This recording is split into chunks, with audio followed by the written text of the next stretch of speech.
Masih bersama Tabari Gustam di channel Gamanyos.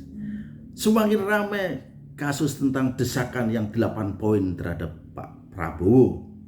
Yang 8 terakhir itu tuntutan untuk Mas Gibran diusulkan agar dilengsarkan. Tapi apakah sesederhana itu mencopot wakil presiden yang sah, yang sama-sama dilantik dengan satu paket Pak Presiden? Ini untung desakannya dari para purnawirawan, para jenderal-jenderal. Ya, kalau kita lihat ada jenderal-jenderal yang namanya purnawirawan kan berarti udah sepuh banget. Tapi siapakah di belakang otak ya yang 8 tuntutan itu? Siapakah yang mengkonsep itu sehingga muncul kata-kata yang poin 8 mengusulkan untuk pergantian Bapak Gibran? Kalau ini dilaksanakan atau sedang dihembuskan terus, pasti akan terjadi benturan antara kelompok muda milenial dengan kaum sepuh. Nah, hati-hati nih. Kalau terjadi duel rame kan, bapak-bapak yang sudah purnawirawan dengan anak-anak muda pasukannya Mas Gibran.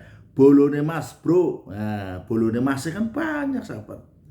Jadi jangan maulah kita diadu domba dalam kondisi seperti ini, ekonomi yang semakin sulit, tapi justru kisruh dengan pergantian dan disahkannya atau tidaknya pelantikan Mas Gibran Bolone Masih.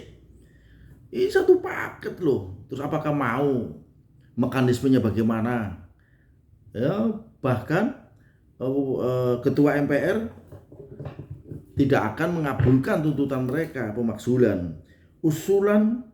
Ada usulan Wapres dicopot Ketua MPR Gibran wakil presiden yang sah.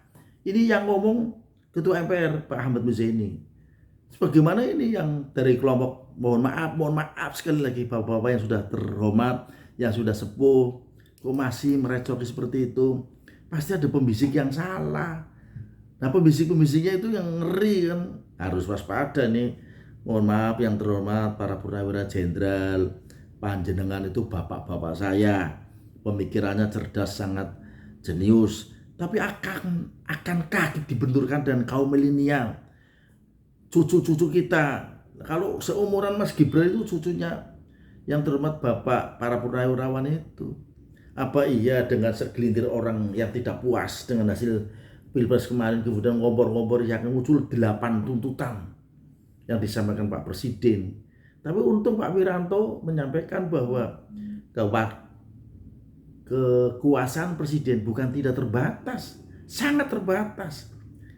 Ada yang menganut asas trias politika, kewenangan eksekutif, yudikatif tidak bisa mengintervensi, kewenangan hukum, yudikatif ada kejaksaan, kepolisian dan pengadilan, tidak boleh saling mengintervensi, kemudian eksekutif, yudikatif dan legislatif. Ya, ini bapak-bapak purnawirawan mohon maaf sekali lagi, marilah kita berpikir legowo, sudahlah kita nikmati, kita atur saja. Kalau dikembalikan tenaga asing ke negaranya silakan ya, dari tuntutan 1-7 bisa dievaluasi, tapi yang ke-8 ini sangat susah untuk dikabulkan. Apa sih tuntutannya? Minta Gibran dicopot. Nah, lalu apakah pendukungnya Mas Gibran tidak melakukan pergerakan? Bolone Masih yang sama-sama mendukung, itu satu paket antara Pak Presiden dengan Wakil Presiden, itu paket dipilih oleh rakyat. Beda dengan waktu pemilihan di keterwakilan oleh DPR, sehingga MPR sewaktu-waktu bisa atau DPR sewaktu-waktu bisa mencopot lewat pemakzulan, seperti kasusnya Gus Dur. Itu dimakzulkan, tokohnya sekarang masih hidup, menjadi gelandangan politik, kasihan itu. Nah, jangan sejarah Indonesia jangan terulang lagi, kegaduhan demi kegaduhan harus kita dikurangi, kegaduhan demi kegaduhan terus dikurangi sehingga Indonesia tidak gaduh, sehingga Indonesia tidak gelap apa yang didemokan oleh para mahasiswa. Indonesia gelap, tapi apakah benar gelap enggak sih? Kalau siang mungkin terang benderang ya, gelap kalau malam-malam. Jadi kembali lagi pada tuntutan yang ke-8, apakah mekanisme pencopotan Gibran itu sesederhana itu oleh tuntutan para purnawirawan? Lalu siapakah yang mengkonsep sampai muncul tuntutan yang ke-8? Ya para purnawirawan, jangan mau diadu domba dengan anak-anak milenial, jangan mau diadu domba dibenturkan bahkan perang gelut dengan anak-anak muda generasi milenial. Mas bro, Bolona masih tidak akan diam, pasti akan menentang meskipun mohon maaf ya, ini para senior, para sepuh-sepuh, para jenderal itu untuk balapan lari aja sudah kalah jauh larinya. Nggak usah untuk apa tinju gelut berkelahi, nggak usah. Ini seolah-olah akan dibenturkan. Saya yakin Bolone Mas tidak akan pernah tinggal diam. Pasti akan belain wakil presiden. Karena wakil presiden dan presiden dipilih secara langsung oleh rakyat. Hasil pemilihannya adalah sah. Wakil presiden, kata ketua MPR, adalah sah secara institusi. Begitu saja sahabat ya. Ayo siapa yang mau pasang badan belain Mas Gibran? Siapa yang mau pasang badan? Jelas kalau para purnawirawan jelas mengusulkan 8 poin itu. Tapi tunggu saja saatnya nanti. Pasti akan ada perlawanan yang dilakukan oleh Bolone Mase. Bolone Mas Gibran yang saat ini lagi di